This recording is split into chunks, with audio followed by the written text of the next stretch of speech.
Salve, meus queridos! Segundo tempo da nossa aula de Educação Tecnológica e Midiática.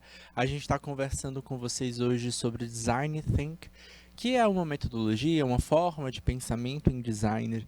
No primeiro tempo, a gente conceituou essa ideia, né? Design Think. Think é pensamento, né? Forma de pensar. E designer não tem exatamente uma tradução para a língua portuguesa. A gente tem tanto profissional que propõe soluções como a própria solução, e a gente deu vários exemplos aqui de soluções cotidianas do dia a dia, do que seria cada um deles, tá bom? E a gente vai conversar agora mais sobre o Design Think em si, certo? Como é que eu posso trazer esse pensamento em designer, esse pensamento em soluções? Eu preciso ser esse profissional, professor, engenheiro, arquiteto, dentista, ou sei lá? Não, eu posso trazer e propor essa solução como um administrador, certo? Um dos exemplos que eu dei foi o exemplo lá do livro O Jeito Disney de Encantar Clientes, né? Que fala sobre a experimentação, tá? Pode me colocar um pouquinho na tela? Isnaba. Vou só falar um pouquinho mais sobre esse livro, né? Me colocar um pouquinho na tela mesmo, né? Porque agora eu vou conversar com eles, tá? Só para vocês terem uma ideia da importância da experimentação, tá? Dentro da Disney, né, eles têm cada profissional ele tem um determinado nome, né? O campo, né, que eles chamam de cenário e bastidor, né? Bastidor é tudo que está por trás do nosso cliente, o que o cliente não vê, que está ali sendo executado para que a experiência do cliente seja perfeita, tá? Então eles têm uma equipe que eles chamam de Imagineers, tá? Que são pessoas criativas que estão criando produtos, tá? Ai, nossa, ser um imaginário da Disney, né? Criar um novo desenho, criar uma forma, uma experiência para o nosso cliente. Então, uma das coisas que eles fazem, por exemplo, é tentar caminhar, às vezes engateando, para poder a experiência ser completa, tá? Porque, sim, de fato, né? A gente, quando abre uma loja, né? Quando a gente está conhecendo uma casa, a gente anda e percorre aquele espaço e vai de um lado para o outro, e a gente olha para o mundo com os nossos olhos, né? Na nossa altura de lá 1,5 m, 1,70 m, 1,80 m, lá do alto. Mas é um parque de diversões para criança que está ali com menos de 1 m de altura. E aí? A experiência é a mesma? Provavelmente não. Então eles têm esse exercício, né, de olhar para o adulto, né, afinal de contas é o pai que está ali levando a criança, pagando o ingresso, mas também da criancinha pequena que está vendo os outros pontos, que está vendo os formatos das caras diferentes, né? Então, para pensar nos mínimos detalhes, né, para que a criança não fique assustada com o cara do brinquedo, do Mickey gigantesco lá, acontece, tá? Quando a gente vai para um parque de diversão com as pinturas usadas aqui no nosso estado, né, nas nossas cidades, né, a criança fica um pouco assim temorosa, o que que é aquilo, né? Eu não estou entendendo, né? E a gente tenta mostrar e a criança não entende porque de fato até o ângulo, a posição que ela está vendo aquela imagem pode interferir. Então, sim, é pensar nos mínimos detalhes. E, professor, como é que isso chega para mim, tá? Que não tem uma loja, que não tem um espaço, tá? Mas que eu estou entregando algum produto. Vamos supor que você esteja vendendo uma roupa, que você esteja vendendo um bolo, um salgado. Como é que esse produto ele chega para o meu cliente? Como é que eu vou trazer essas experiências para ele? Tá? Então a gente tem que pensar nas caixas, nas embalagens, tá? Nos mínimos detalhes. Estou utilizando a embalagem plástica, estou utilizando a embalagem biodegradável, estou utilizando cheiros. Tá? Então, sim, os perfumes, os aromas, que quando o meu cliente for abrir aquela caixa, ele exala cheiro, tá? Então, claro, né, um produto alimentício, ele tem um próprio cheiro, mas um produto roupa, não, né? Então, por que que não esse produto ter o próprio aroma, o aroma da tua loja, né? Lembra lá do carro novo? Quando você compra um carro novo, ele tem um cheiro diferenciado. Professor, eu nunca entrei num carro novo, né? Não conheço esse cheiro diferenciado. De fato. tá? Mas e aí por que que eu não posso ter um cheiro característico da minha marca? Hoje a gente tem muitas empresas que estão focadas nisso, em aromas. Eu não preciso ser um perfume que eu uso meu para colocar lá, tá? Mas pode ser um aroma especial para tua marca, que sim, isso vai entrar dentro da tua caixa, certo? Como dentro do teu caixa, né? Como das tuas despesas que tu tem, tá? Para produzir a minha marca, para produzir o meu produto, eu gasto com embalagem, eu gasto com aromas, eu gasto com sabores. Tem muita gente que coloca também balas, tá? Então aí já até faz o contrato com fornecedores para aquelas balas, os bombons, né? Aqui no Piauí a gente chama de bombom, tá? Os bombons, as balas, elas serem personalizadas com a tua marca, trazendo identidade visual, sabor, tá? Característico e ah, ah, agregando valor, tá? Então isso agrega valor, isso é importante. Então é pensar nesses mínimos pontos, são lugares interessantes para que a gente possa se inovar, para que a gente possa se diferenciar dentro desse mercado.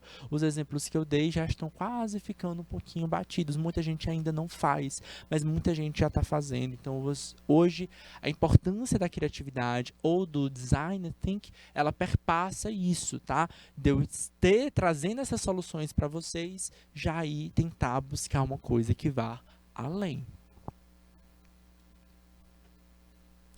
Designer, tá? Observe que o que move o designer é a solução de um problema, tá? Então, como é que eu posso, o exemplo que eu dei agora foi, como é que eu posso buscar, chamar a atenção, me destacar dentro do mercado, tá?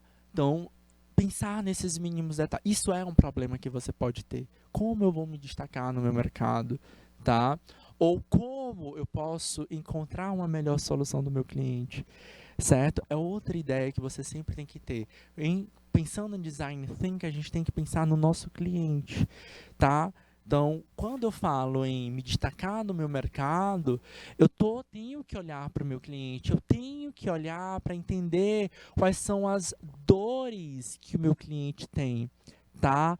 Onde o sapato está apertando, existe uma expressão asiática, tá? Que é justamente sobre isso. Olha só o termo da expressão. Calçar o sapato do cliente. O que é isso, professor?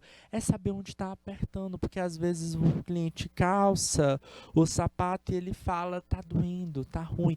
Isso aqui é claro para uma época em que a gente tinha a profissão de sapateiro muito difundida, né? A gente mandava fazer os sapatos personalizados, a gente não comprava sapato em escala industrial tão grande como a gente compra hoje, tá?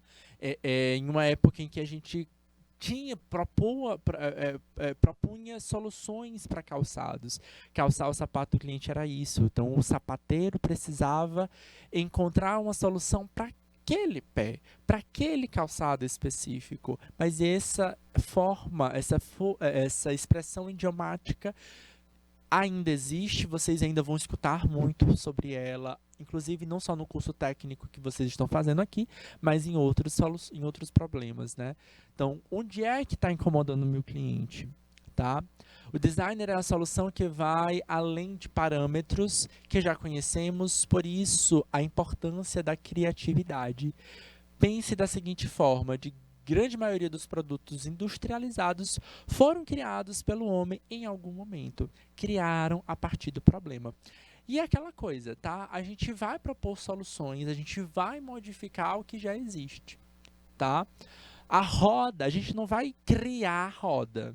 A roda, ela já existe, tá? Mas a criatividade, ela não para na criação daquele produto em si. Olha só essas imagens que a gente tem aí. A gente está tendo rodas diferentes que foram utilizadas em veículos diferentes. Aliás, que são utilizadas em veículos diferentes, tá? Cada uma delas tem uma proposta diferente para uma solução de um determinado problema, tá bom? Então, à medida que os veículos se modificaram, essas rodas também se puderam ser modificadas também. Então, a ideia da criatividade nem é só, porque talvez, quando a gente sempre está falando sobre criatividade, galera, a primeira coisa que vem na nossa cabeça é que a gente quer inventar a roda, né? Ou literalmente, ou não literalmente. Você fala, mas aí você até fala assim, professor, eu não vou conseguir inventar. Como é que alguém conseguiu criar essa roda, né? A pessoa vai pensar logo, eu vou criar um iPhone, mas o iPhone está ali, né? Eu vou criar um Android, um celular, o Android ele está ali. E aí, tá? A gente não vai ter outras inovações, tá? É claro que vai ter. Gente, o iPhone ele foi lançado, tá? O celular que a gente conhece hoje, você pode não ter um iPhone, tá? Mas o celular que você tem hoje, que está assistindo essa aula, tá? Eu vi Marcos e Ricardo falando aqui, que está assistindo tanto pelo computador como pelo celular, estava acompanhando os problemas, né, que ele estava enfrentando. Marcos, a nossa equipe técnica está aqui acompanhando, assistindo a aula direitinho para saber direitinho onde é que pode solucionar o teu problema, não só o teu, tá? O ruído está ali e a gente está tentando encontrar qual é a solução, a melhor solução viável aí para amenizar esse problema, certo? Então temos uma equipe profissionais aqui tentando pensar na forma de melhorar essa forma, tá bom? Então, voltando aqui para a ideia da roda, né, ou do iPhone que eu estava comentando. Hoje, a maioria das pessoas, dos usuários do Brasil, não usam a marca iPhone, né, a marca Apple. Já melhorou? Pronto, olha lá, ó. O Isnaba, que é o nosso diretor de imagem, está aqui acompanhando. Diz que já está tudo ok, pelo menos da parte, confirma aí. Pronto, que essa segunda aula aqui tá show de bola, tá sem ruído. Confirma aí, Marcos, e os demais se esse ruído para vocês também diminuiu, mas para cá já foi solucionado o problema. Nossa equipe técnica aqui sempre ágil, tá? Show de bola, valeu Isnaba, valeu Fátima e valeu também os demais que fizeram parte para solucionar com o mais rápido possível. Tá bom? Tá aí, o Marcos falando que já sim, já voltou ao normal, valeu. Então, cara, faltando aqui na ideia do celular, tá? A maioria de nós, usuários brasileiros, não utiliza a marca Apple. Mas o celular que a gente conhece hoje, né, esse do Black Mirror, né, da tela preta, tá? Ela da tela preta que espelha, né, que a gente consegue até se ver nela, a identidade visual começou lá com a marca Apple, com o iPhone em 2007, tá? Mas em 2007 o produto foi lançado no mercado, tá? Mas não tinha smartphone antes, professor, sim. Por exemplo, só para vocês terem ideia, o primeiro celular com câmera foi lançado para o mercado, para o consumidor, no ano de 2000. 2000, provavelmente vocês não tinham nem nascido ainda. Os primeiros smartphones com tela colorida, lá com tela em touch, né, com tela de toque, seja capacitiva ou resistiva, foram lançados ainda nos anos 90. Então, esses produtos eles passaram por diversas e diversas e diversas modificações. A criatividade está nesse ponto. O exemplo que eu estou colocando aí é a roda, né? Porque a expressão idiomática é essa, né? Não vamos inventar a roda, né? O que é não vamos inventar a roda? A roda ela já está aí, certo? Mas a gente pode modificá-la, certo? A gente pode propor soluções. Se a roda ficasse estática lá de madeira ainda, provavelmente a gente não teria os veículos que a gente tem hoje. Provavelmente a forma de abastecimento que a gente tem hoje seria insuficiente.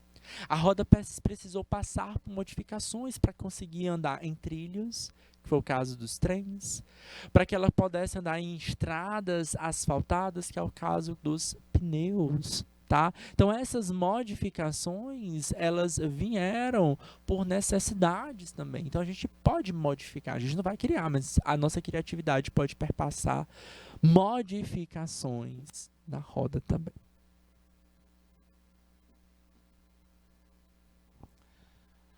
Valores do design think, tá? Eu já até puxei aqui bastante essa ideia do calçar o sapato do cliente, entender os problemas. O primeiro valor que a gente tem aqui quando a gente fala em design think é a empatia. Empatia, galera, é uma habilidade inata dos seres humanos. É a capacidade que temos de ir para além de nós mesmos e conectarmos com outras pessoas. Pelo menos a grande maioria das pessoas desenvolve. Tem isso inata, como o próprio texto está dizendo para vocês. É inerente, tá? Você vai ver isso do bebezinho, tá? Tô falando de forma genérica, tá bom? Tá claro que os diversos perturbações psicológicas, né? Vai que seja uma pessoa psicopata, ela não vai ter isso, tá? Mas desde bebezinho, a gente tem muito isso, né? Então você vai ver criança recém-nascido talvez nem tanto, mas com 1 ano de idade, que tá vendo filminho e faz expressões faciais e que quer chorar e que vê um adulto se machucando e chora pelo esse adulto. Então ele é inato por isso, tá? Então a gente aprende, né, muito no aspecto visual e a empatia ela é isso, é olhar para esse outro e perceber que esse outro está com dor e que essa dor é um problema que precisa ser solucionado. Dentro da administração, a gente entra dentro desse aspecto. Por quê? Porque a gente precisa solucionar. E muitas vezes o nosso cliente ele não entende o que é que está machucando ele, tá? O profissional, tá, que está executando a tarefa, ele que vai ter o que? Maior aptidão. Tá? Então, por exemplo, o problema do microfone que a gente tem aqui. A gente tem uma equipe técnica para verificar e averiguar os possíveis problemas. Tá? Eu estou aqui como professor, talvez eu não tenha a habilidade suficiente técnica para entender qual é a origem do ruído. Eu até falei, pode ser que não seja aqui no estúdio, pode ser que seja aí. Você mesmo, Marco, já disse, não, mas eu já testei no computador, já tentei no celular. Olha só como ouvir o nosso cliente me ajuda a propor soluções. Veio aqui Fátima atrás do estúdio, Isma já perguntou aqui, já veio outro perguntar. Vocês não estão vendo, acompanhando esse processo, eu estou relatando para vocês que toda essa dinâmica nos bastidores aconteceram para o quê? Para solucionar, porque aquele ruído está atrapalhando o funcionamento ideal daquela aula, tá? E rapidamente, principalmente no intervalo, ele já faz um ajuste aqui, aqui, acolá e conseguiram solucionar esse problema. A empatia é essa, porque poderia estar todo mundo dizendo, a aula está sendo transmitida, está tudo bem. O sinal está chegando e pronto, tchau. Os alunos é que lutem, né? Como a gente brinca na nossa expressão, né? A gente tem meme para isso, né? Vocês é que lutem, né? Então, não, certo? Essa é a preocupação, propor soluções e ficar atento ali, diariamente, prontamente, ouvindo o nosso cliente. De acordo com Dave Patek, a empatia é o poder que as pessoas têm para ver o mundo atrás dos olhos uns dos outros. É ser capaz de entender as referências pelas quais as pessoas enxergam e interagem com o mundo sem julgamentos. E não é fácil ser empático, tá?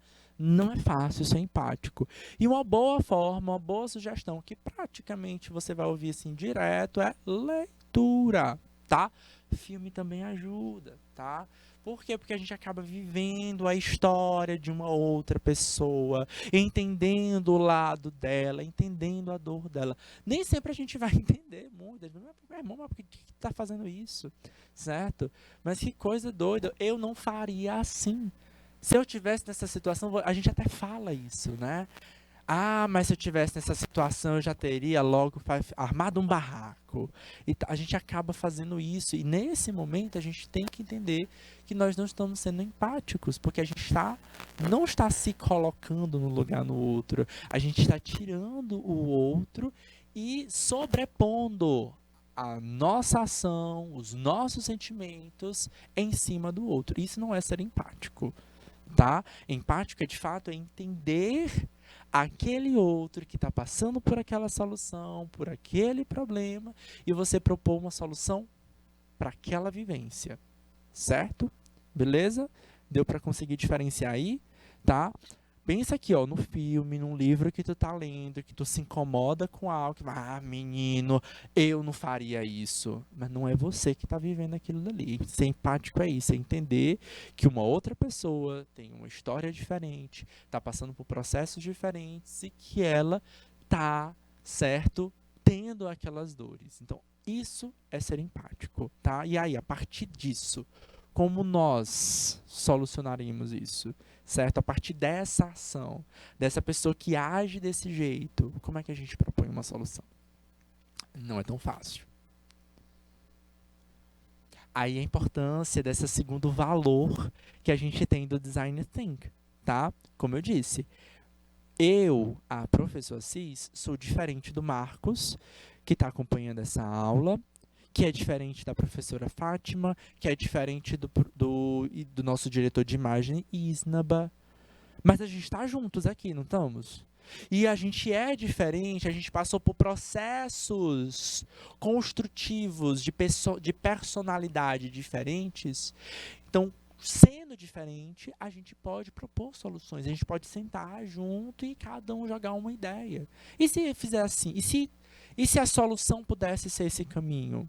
Né? Eu poderia dizer, se a solução do problema fosse esse, o Isna vai dizer, não, mas isso não ia resolver. O Isna ia lá me cortar, né? Não por cortar, mas para encontrar, para me ajudar a ter esse outro olhar também. Para me falar que a minha solução do problema pode gerar outro problema. E aí, professor, a gente não anda para lugar nenhum? Claro que anda. A colaboração está ali para que a gente possa movimentar, parar, sair desse lugar e ir para outro. O movimento é isso, tá, galera? O movimento ele pode partir de vários aspectos. Tá? A motivação é isso. Às vezes eu estou incomodado com a situação que eu estou e eu quero sair desse lugar, mas às vezes eu já tenho um ponto direcionado. Tá? Eu posso ir para um lugar específico. Pessoas muito objetivas, elas sabem muito bem para onde elas vão. Tá? Então, às vezes, nem está incomodando onde você está, mas ela quer estar num determinado lugar, naquele lugar específico. Tá? Então, a colaboração é a capacidade de realizar atividades conjuntamente com várias pessoas. Acionado o potencial de uma inteligência diferenciada para a construção. E aí, eu faço o destaque, tá? A gente tem há quase 40 anos, né, foi proposto, tá, por um psicólogo a ideia das múltiplas inteligências, tá? Não sei se vocês estão com o professor André Loyola, tá? Então, provavelmente, se vocês estão passando por ele, ou se vocês irão passar por ele durante o curso técnico, em algum momento, talvez em alguma disciplina, vocês conversem sobre as múltiplas inteligências. Lívia, a gente e os demais que estão acompanhando, a gente não tem essa ideia da pessoa que é inteligente ou não é inteligente, tá? Nós temos a ideia da multiplicidade, tá? Das múltiplas inteligências, tá? E dentro dessas múltiplas inteligências, a gente tem a inteligência interpessoal.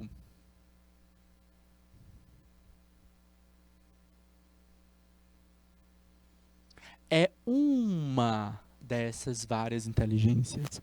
Quais são as outras, professores? São cerca de 7 a 8 inteligências ao longo desses quase 40 anos, mais de 30 anos aí, tá? Ficou muito em alta, principalmente depois dos anos 2000, tá? Já foram propostas algumas outras, mas a gente tem aí o quê? Inteligência, por exemplo, linguística, tem a ver com comunicação. Temos inteligências lógico-matemática, tá? Temos inteligências ligadas a características intrapessoal, tá? Intrapessoal é diferente de interpessoal, tá? O que é intrapessoal, professor? É essa capacidade de eu olhar para mim mesmo, para dentro de mim. Isso é muito difícil, tá? Muito difícil. Tem gente que tem bastante desenvolvidas, tá? Tem gente que tem uma boa inteligência espacial. Tá? Tem gente que é bem desligada. E se fica para direita, para esquerda, a pessoa já fica perdida. Direita, esquerda, o que que é direita e esquerda? Tem gente que tem uma boa inteligência espacial e consegue dirigir muito bem. Mas sabe o que é mais interessante? É que se a gente tem uma, a gente pode desenvolver. Se a gente já tem nata uma, né, como por exemplo a interpessoal, eu posso desenvolver outras que talvez eu não tenha tão habilidades tão práticas, tão boas para aquilo. A gente pode tentar trabalhar cada uma delas no nosso dia a dia. O importante é que a gente entenda que nós somos diferentes e a gente pode mudar também de lugar para lugar. Tá? A gente pode ser muito comunicativo em um determinado lugar, mas em outro um pouco mais retraído, tá? Diversas influências podem estar em volta disso, tá? Então, aí, por isso que foi proposto até mesmo por conta de um psicólogo, tá? Psiquiatra, que justamente acompanhava várias pessoas para entender essas possíveis diversidades, tá? Então, é uma necessidade, é uma habilidade, tá? Então, quando a gente pensa que, ó, essa uma inteligência diferenciada não é porque uma pessoa não vai ser, é uma habilidade, tá? Então, tem pessoas que vão ter muita dificuldade em se comunicar. E aí é uma mensagem para o aluno, tá? Que está acompanhando essa aula, que tem os professores presenciais, que tem os professores mediadores aqui. O professor mediador vai dizer assim, ei, menino, vamos fazer um trabalho em grupo. Aí vai ter um monte de aluno, vai dizer assim, mas eu não quero não. Professor, mas é porque eu não gosto de falar com ninguém. Professor, eu sou muito tímido. Professor, eu detesto esses meus colegas da minha sala de aula, tá? Quando o professor ele passa um trabalho, pode ter certeza que ele está vendo isso. Ele está acompanhando. Normalmente não são os primeiros meses, os primeiros dias que o professor vai propor esse trabalho em grupo. No máximo, ele vai propor uma dinâmica em grupo nos primeiros dias, tá? Aquela que a gente senta em grupo, se reúne, se apresenta, conta uma história e tal, né? Isso é uma dinâmica, isso não é um trabalho em grupo, tá?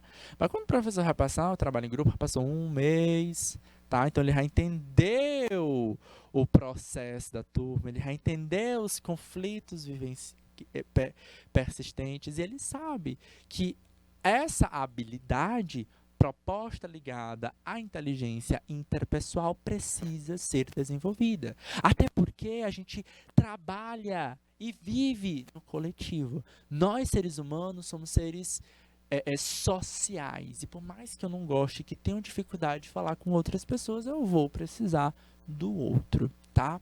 Mas para realmente desenvolver produtos, criatividade de formas colaborativas, a gente precisa desenvolver bastante essa inteligência interpessoal, tá bom?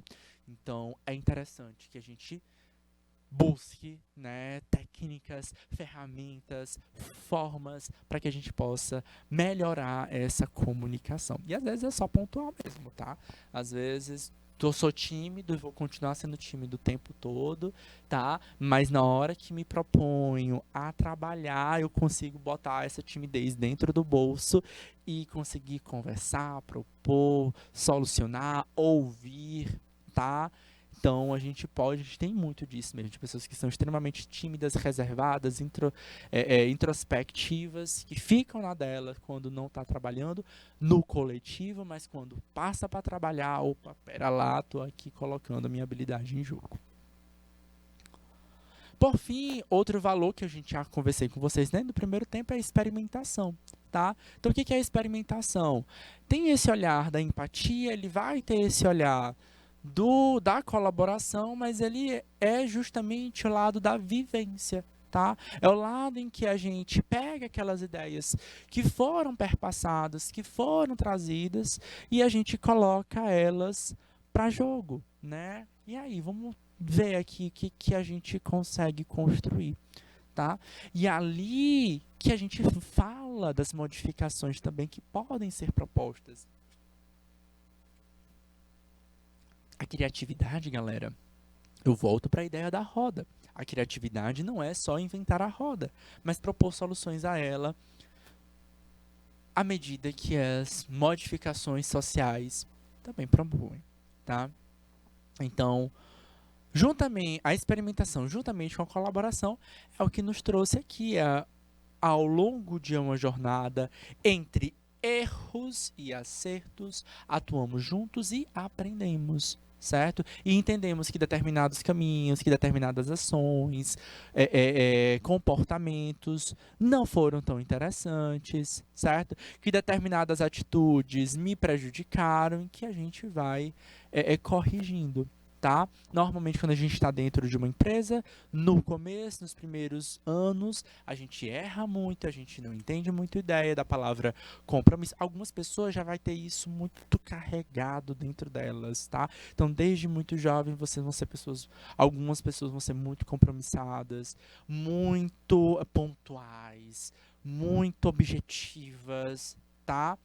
Talvez isso seja maravilhoso em alguns pontos, principalmente em atividades técnicas, em atividades ah, ah, de reprodução, tá?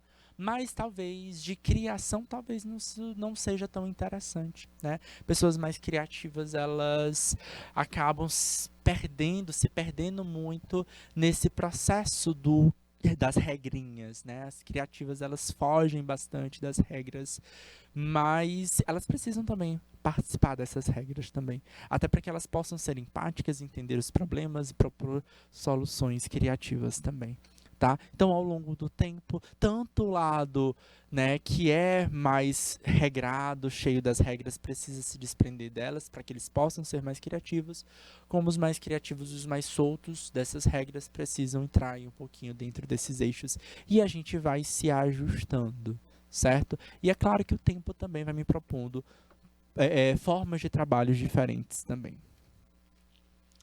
Provavelmente, um dos primeiros cuidados que devem ser tomados ao se deparar com um problema é evitar solucionar o problema com o seguinte pensamento. Eu já comentei isso aqui na aula. Se eu estivesse nessa situação, eu faria, né?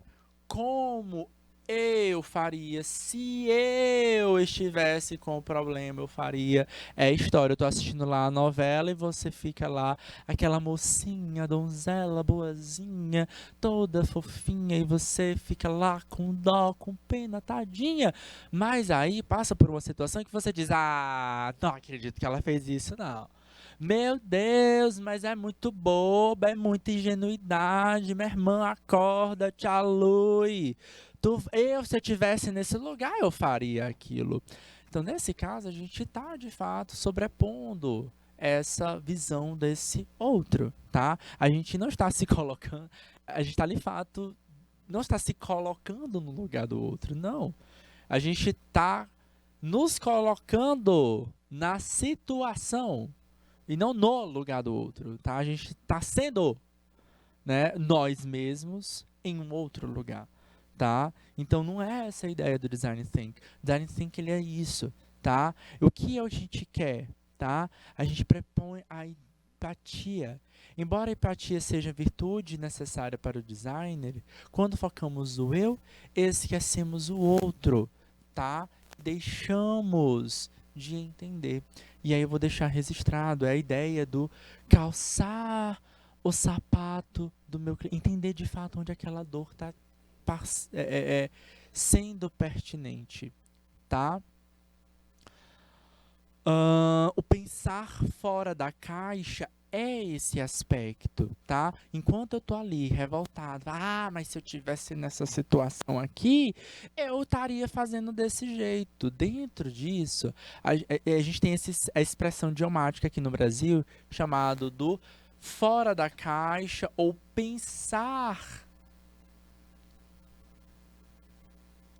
fora da caixa, né? Enquanto eu estiver batendo na tecla do eu faria desse jeito, menino, eu sou desse jeito, a gente está dentro e preso preso às nossas próprias vivências, tá? Não adianta sair da caixinha, né? Porque é outro termo também, né? Fora da caixinha, tá? Ou da casinha, tá? Que algumas também podem ser variações do fora da caixa, tá? Não adianta sair da caixinha se ela não sai de você. Olá, você, olha só como essa imagem é engraçada, né? Você sai da caixa, mas a cabeça tá aqui fechada. A cabeça tá ali naquele quadrado. Enquanto você não conseguir tirar essa caixa, entender que você precisa ser uma esfera, tá? Você não vai conseguir se encaixar dentro daquela força motriz, tá? O pensar fora da caixa é isso. É sair daquilo que a gente está acostumado. Por isso a importância também da gente, a criatividade, ela tem que estar nesse ponto. Quando a gente está trabalhando, gente, vocês ainda estão dentro dessa fase do ensino médio, tá? Nesse momento, vocês têm muito mais criatividade do que um profissional que está aí há 10, 20, 30 anos no mercado de trabalho. Por quê? Porque vocês estão passando por diversas experiências ao mesmo tempo, tá? Então, o ensino médio, ele propõe isso muito, tá? Essas várias experiências, tá? Não só dentro da sala de aula, porque o professor de biologia está falando sobre meio ambiente, e aí o professor de história está falando lá da era Getúlio Vargas, tá? Então, as variações muito doidas, né? Muito, nossa, mas o que um ponto tem a ver com o outro, tá? Mas além disso tudo, vocês estão lá acompanhando no intervalo o TikTok, tá? As dancinhas lá do Zé Felipe, da Virgínia, vocês falam assim, então a cabeça de vocês estão em lugares muito dispersos, muito diferentes, o que é muito bom para a criatividade. Agora, um profissional que está no mercado de trabalho há 10, 15, 20 anos, ele está ali fazendo ali as mesmas coisas, fazendo do mesmo jeito e tal. Então, é claro que quando vocês entrarem dentro do mercado, vocês serão pessoas tenderão a ser pessoas criativas, porque vocês não estão dentro dessas caixas, mas vocês serão colocadas dentro delas, tá? E porventura, vocês serão cobrados dessa necessidade de sair dessas caixas, tá? Para que justamente a gente possa buscar essas soluções. E o caminho é o que vocês já fazem hoje, de fazer esses caminhos diversos. E eu sei que às vezes pode ser um pouco chato para você estar assistindo uma aula de biologia e de uma história que você gosta de um e não gosta de outro. Mas é justamente essas variações, essas flutuações, tá? Que nos ajudam a ser criativos. Porque senão, a gente só estaria fazendo o que a gente gostaria. Eu só gosto de biologia, eu só estou estudando biologia. E eu não consigo ter um olhar histórico, né, da importância. Por que as leis brasileiras protegem o meio ambiente? Tá? Em que momento histórico isso aconteceu? Quais são as políticas públicas que aconteceram lá na era Getúlio Vargas que protegeram ou não o meio ambiente? Tá? A gente precisa fazer esses links, essas conexões, para que a gente possa entender como é que nós somos hoje e como a gente pode, de fato, propor soluções diferentes, certo? É assim que a gente sai da caixa. Bom, como método, o Design Thinking ele tem algumas propostas diferentes, tá? Então a gente vai ter algumas metodologias diferentes do próprio Design Thinking. Uma delas é o que a gente chama de o método do diamante duplo, tá? O método do diamante duplo, ou duplo diamante, foi proposto mais ou menos em 2005 pelo Conselho de Design do Reino Unido e inicialmente era utilizado apenas por designers, tá? Que são os profissionais preocupados lá em solucionar problemas. No entanto, percebeu-se que o processo teria inúmeras aplicações, pois ele foi feito para solucionar problemas de clientes através de inovação. E a gente pode aplicar isso dentro da administração. O duplo diamante é um diagrama. Então, o que seria esse duplo diamante? O duplo diamante ele é um diagrama formado... Vou botar aqui borrachinha.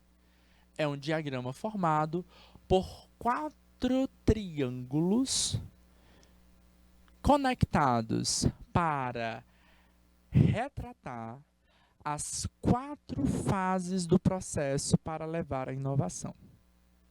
Dessa forma, ele esquematiza as convergências, palavrinhas-chave aqui, Ele esquematiza as convergências e divergências de pensamento. Convergência é quando a gente junta essas ideias, no caso, esses pensamentos. Divergências, quando a gente amplia, a gente abre. Olha o que eu falei para vocês aqui agora da caixinha, como a importância essa ideia da caixinha aqui, ó. O que é essa caixinha? Normalmente ela tende a convergir os nossos pensamentos. Eu sempre vou pensar desse jeito, o meu jeito é o jeito certo, tá? Então a gente pode às vezes concentrar a nossa visão. Ah, minha visão só é a visão científica, não tem essa ideia de visão religiosa não. Ao passo que também tem muita pessoa que é só o jeito religioso, é o jeito certo e acabou, mas eu não consigo olhar para outras pessoas que não têm essa mesma forma de pensar, certo? Divergência é quando a gente consegue sair dessa caixa e olhar, meu pensamento, ele vai além, certo? Bora entender aqui um pouquinho de forma visão, tá? Então, olha só. Então, a gente tem aí, ó, 4 triângulos, tá? Vocês estão conseguindo acompanhar, ó. A gente vai ter alguns pontos, ponto, tá? Nesse primeiro ponto aqui, ó, ponto número 1, o que está acontecendo, certo? Os pensamentos estão todos presos dentro desse único ponto, tá? E, ó, a primeira atividade que a gente tem é uma atividade de divergência. Então, os pontos, eles começam a soar. Vai um grupo de pensamentos para cima e outro grupo de pensamentos para baixo. Então, ó, são campos saindo para caminhos diferentes, tá? Divergência. Utiliza lá aquelas visões da física, né? Dos vetores da física. Divergência, tá? Chega um determinado ponto que a gente tem algumas ideias, tá? E aí a gente precisa falar, não, pera lá, nem todas podem ser ou precisam ser utilizadas para isso. Então a gente vai o quê? Convergir. Então esses pensamentos, eles vão ter que ser convergidos em um lugar, tá? A gente vai já entender que pontos são esses. Esse segundo lugar é um segundo ponto que a gente tem, ponto 2, certo? Eu vou já explicar para vocês que esse ponto 2 é o problema, necessariamente, certo? Ponto 1 são as ideias gerais. Imagina que aquele cliente chega ali para vocês com uma reclamação, com uma queixa, acontece uma determinada divergência, e aí a gente tem ideias. Opa, nem todas são ok. Então a gente vai convergindo até gerar de fato um problema, uma pergunta. Só que aí, beleza, tá com a pergunta, a gente precisa de proposta de soluções. De novo, ideias, divergências. E essas ideias vão ser convergidas normalmente num terceiro ponto, que seria a solução do problema. Tá bom? Vou apagar esses monte de riscadinhos aqui. E eu vou colocar a pirâmide. Tá? A pirâmide não, o diamante. Tá? Então, é meio que se eu juntar esses dois, né? Esses 4 triângulos juntos, né? Eles vão meio que formar, né? Trazer essa ideia aí desses duplo diamante. Por isso esse termo, né? Duplo diamante, que é o termo da técnica. Tá? Por ser um método simples, intuitivo e cíclico, tá? Quando a gente fecha lá no terceiro ponto, tá? Esse terceiro ponto, ele já pode ser o ponto 1 de um novo ciclo, tá? Então, quando a gente chega nesse ponto 3 aqui, vou voltar,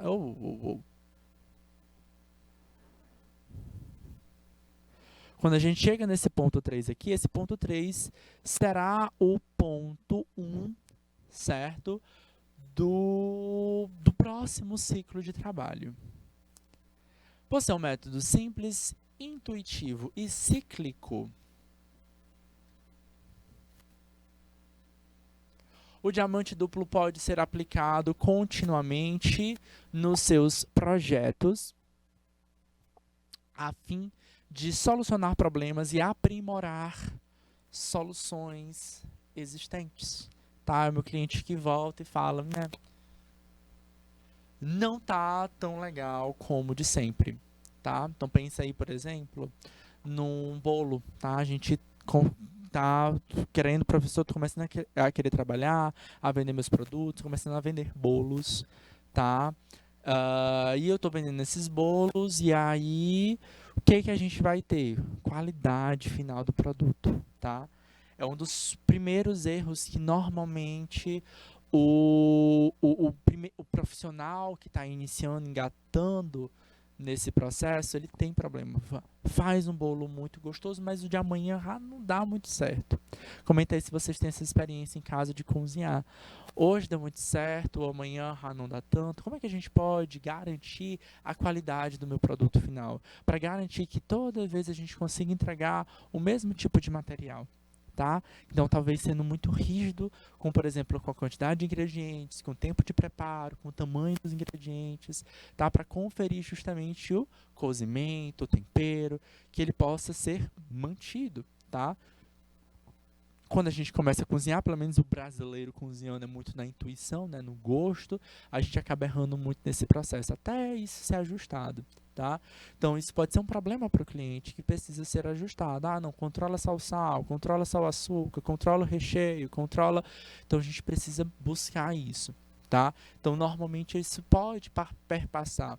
Pode ser um incômodo, chega lá a solução do problema final, tudo lapidado para o nosso cliente. O cliente cansa. É sempre isso aqui? É só esse produto? Tá? Às vezes eu posso me diferenciar dentro de uma marca, tá? Por ser especialista naquele produto. Tá? Não, eu só vendo esse produto, mas também é o produto. Ninguém vai fazer um produto igual ao meu. A gente tem restaurantes aqui no Piauí que tem essa característica, tá? Que eles fazem apenas um único produto, tá? É um único prato, mas é o prato, tá? Então as pessoas já vão atrás daquele prato. Tá? Então, pode ser uma solução de um problema, mas isso pode partir também de um incômodo. Tá? Não, eu quero comer outra coisa. Então, eu quero que o meu cliente ele se mantenha ali, independente de qual prato ele for comer.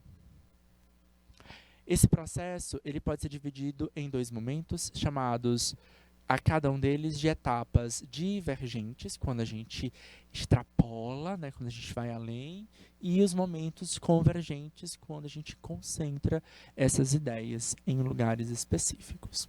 Tá? Então, a gente tem ali, ó, os termos ideais, tá? Os gatilhos, tá? Então, seria um problema geral, tá? É o incômodo que chega lá do cliente, ou teu incômodo, pode ser um incômodo teu. Não estou gostando, estou num lugar que eu não consigo me identificar, certo? Como empresa, eu estou estagnado, eu quero crescer, mas eu não sei muito por onde, tá? Beleza? Então, a gente tem um problema geral. E olha só o que esse gatilho ele me proporciona. Uma necessidade de divergir as ideias. Se eu estou incomodado onde eu estou preso dentro de uma caixa, tá? Então, eu preciso descobrir. E como é que a gente descobre? Lendo, conhecendo, vivenciando, tá? Então, se eu já estou dentro de uma empresa, o que eu preciso fazer? Workshops, tá? Então, gente, vocês estão fazendo um curso técnico, não vai acabar aqui. Vocês vão continuar, né? Quero abrir empresa, professor. Vocês vão continuar fazendo workshop específico da empresa de vocês, tá? Vocês vão se atualizar, vocês vão se capacitar mais, vão fazer um curso superior, vocês vão buscar essas ações. Os workshops são reuniões de profissionais de uma área específica, tem workshop para tudo. Tem workshop para fotógrafo de casamento. Tem workshop para fotógrafo newborn, sabe o que é isso? É fotografia de recém-nascido, só isso, imagina, tá? Tem o workshop para administrador de clínica odontológica, tá? Normalmente são dentistas que frequentam, tá? E tem especialidade disso, mas administrador de clínica, tá? Então é um foco diferente, não é o foco da habilidade do dentista de fazer um canal, não, é da administração do consultório. Então, quando está incomodado, eu tenho esse gatilho e eu preciso descobrir. O workshop é um bom caminho para que você possa descobrir novas soluções e que outras pessoas estão fazendo, de estratégias, e que você possa trocar informações, trocar figurinhas ali naquele processo, tá? Leitura, vivências, tá? Me ajudam a esse caminho, tá? Não adianta querer inventar a roda que já está criada. certo? Então vai lá, vai ler, certo? Busca essas informações. Boa parte das nossas falhas, né, de tentar inovar é porque a gente está tentando inventar a roda, literalmente. A roda lá tá lá, cara. Vai atrás. Como é que eles fazem a roda? Ah, então pronto, vou só reproduzir essa roda aqui e aí a gente vai tentando buscar. Mas eu preciso conhecer a roda. Esse é o primeiro caminho, é descobrir, tá? E aí, depois disso, a gente vai analisar, tá? Você vai para um workshop desse, você não vai descobrir uma roda só, você vai descobrir diversos tipos de roda. E agora, qual que eu vou usar, tá? Qual é meu trilho? Tá? O meu trilho é uma estrada de chão, é uma estrada asfaltada, é uma estrada de ferro, né? Então, nesse aspecto, a gente vai escolher as nossas rodas diferentes. Aí a gente tem aí, por exemplo, o processo para definir. Definir o quê? Um problema específico. Definir como eu vou. Normalmente, através de um problema, a gente lança planejamento, tá? Através dessa técnica, a gente acaba só encontrando um problema de fato a ser colocado dentro de um planejamento, certo? Encontrei um problema, a gente tem uma grande pergunta a ser feita, tá? Esse é o caminho, tá? A ser definido. Aí a gente entra dentro do campo da ideação. Aí, de novo, as ideias precisam ser surgidas. Como é que a gente vai colocar essa roda dentro desse trilho, tá? Como é que esses trilhos precisam ser moldados? Como é, para onde é, qual é a direção dos trilhos que a gente vai apontar? Então aí a gente entra em um outro problema dentro de um outro processo, que é o desenvolvimento. Tá? E aí a gente tem as testes, né? As lapidações que eu falei para vocês que vão levar a gente à nossa entrega, que aí é a solução do nosso problema. Vamos conversar sobre cada uma delas, tá? Muitas vezes vocês vão encontrar esse modelo em triângulos, né? Em triângulo, não, desculpa, esse modelo em 4 triângulos ou em duplo diamante como uma fase cíclica, tá? Que eles podem colocar 5, 6 ou até 7 etapas diferentes. Tá aqui: descoberta, interpretação, ideação, experimentação e evolução, tá? Então, esses 4 primeiros basicamente representam esses 4 típicos aqui, tá? Alguns vão colocar até mais, vão colocar até 7 etapas, mas basicamente, galera, são as mesmas etapas. Vamos falar sobre cada uma delas. Ó, a primeira etapa do desenvolvimento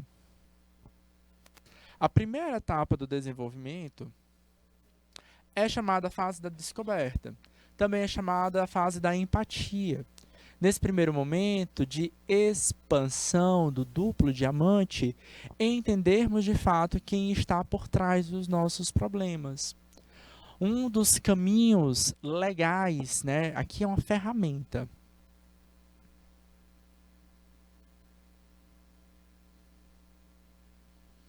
Bem legal para ser trabalhada com vocês é a mapa da empatia, tá? Então, mapa da empatia é uma ferramenta, é um exercício que você vai fazer com 5 perguntas, tá? Que você vai estar fazendo para o seu cliente, não diretamente. Você pode fazer diretamente, mas você pode fazer de forma indireta, mas se você tentar preencher cada um desses pontos em casa, tá? A partir do mapa da empatia é possível detalhar a personalidade do cliente, para compreender o melhor. Entender porque ele tem aquela dor e não porque ele é bobo. Ah, mas ele é bobo demais. Entenda os processos que levaram ele a chegar ali dentro, tá? Normalmente a gente pode fazer entre 5 ou 6 perguntas. Tá aqui, ó. O que ele pensa e sente? Por que que ele está reclamando? Ele está com muita raiva, ou ele está com pouca raiva, tá?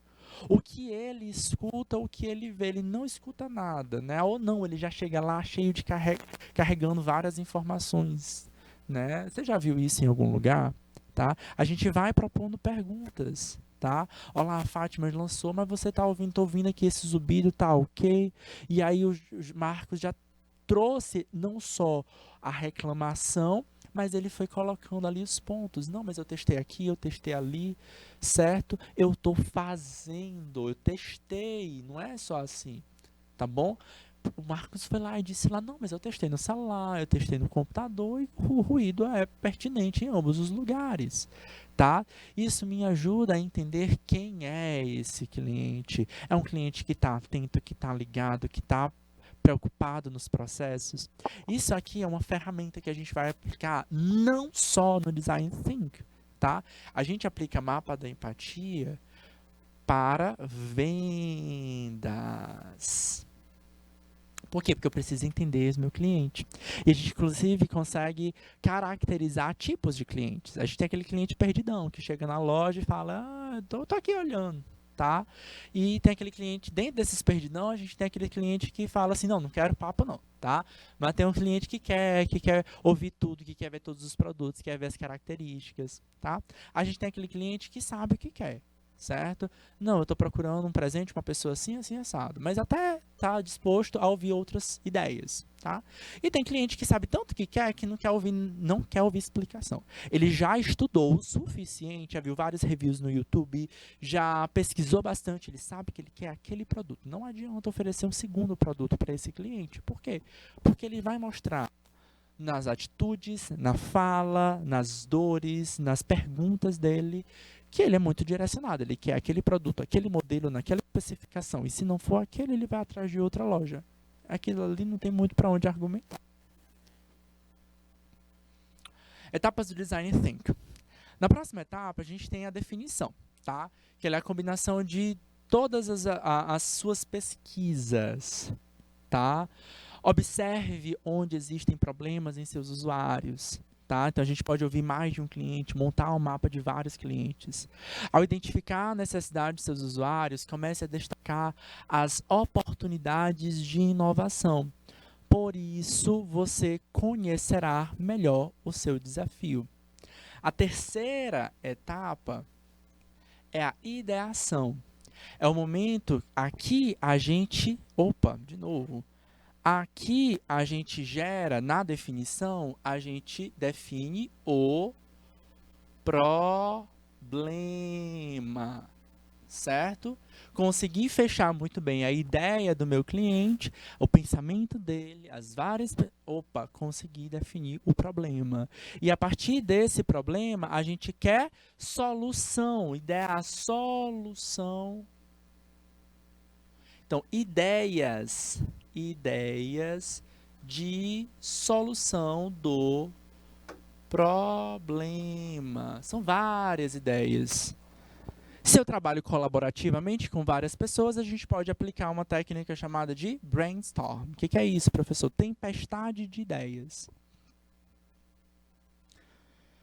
Tempestade de ideias. Várias pessoas reunidas em grupo saem lá. É outra ferramenta. A gente aplica em vários processos. Pode ser técnica de venda, pode ser técnica de designer, design de produto, de design de gráfico. Várias pessoas reunidas lançando ideias, para que a gente possa solucionar um determinado problema. Tá? E por fim, a gente tem a etapa final, a etapa 4. Vou finalizar aqui, um minutinho. Etapa da prototipação, que a gente vai definir o modelo final, moldar ele. Uma boa técnica é o storytelling. E aí a gente vai deixar isso aqui para a próxima aula, tá bom? Queridos, tempo estourou, tá bom? 8h58, vamos fechar o tempo. A gente se encontra na próxima segunda-feira. Um grande beijo, um grande abraço. Até a próxima aula.